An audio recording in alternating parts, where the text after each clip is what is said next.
Prakariswandi Mani, anggota Pas Pampres yang jadi tersangka pembunuhan pria Aceh bernama Imam Maskur tengah menjadi sorotan.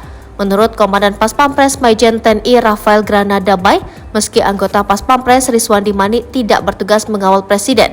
Untuk meluruskan mengenai tugas dari Prakariswandi Mani, Rafael menyatakan dia bukan anggota Pas Pampres yang sehari-hari mengawal Presiden atau Wakil Presiden RI. Dilansir dari Tribun Trends, menurut Rafael, Prakariswandi Mani merupakan anggota Pas Pampres dari polisi militer yang sehari-harinya berurusan dengan motor patroli pengawalan.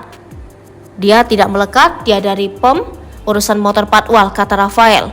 Terduga saat ini sudah ditahan di Pom Dam Jaya untuk diambil keterangan dan kepentingan penyelidikan imbuhnya.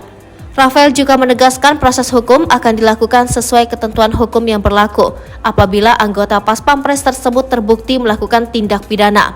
Apabila benar-benar terbukti adanya anggota Pas Pampres melakukan tindakan pidana seperti yang disangkakan di atas, pasti akan diproses secara hukum sesuai dengan ketentuan hukum yang berlaku, kata Rafael. Kami mohon doanya semoga permasalahan ini dapat segera diselesaikan. Terima kasih, sambungnya. Polisi militer Kodam Jaya Jakarta kini juga telah menahan 3 oknum TNI dalam kasus dugaan penganiayaan yang menyebabkan kematian tersebut. Satu di antaranya adalah Prakariswandi Mani yang merupakan anggota Pas Pampres.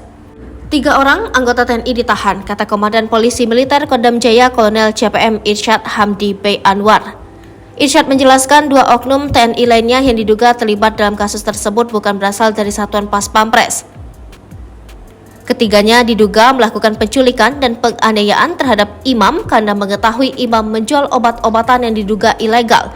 Informasi yang dihimpun, mereka mengaku kepada warga sekitar sebagai polisi ketika membawa imam.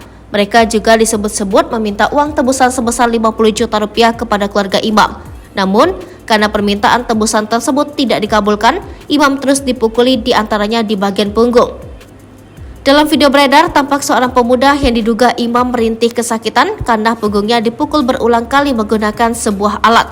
Bahkan di video lain yang beredar, punggung pemuda tersebut tampak telah terluka dan berlumuran darah.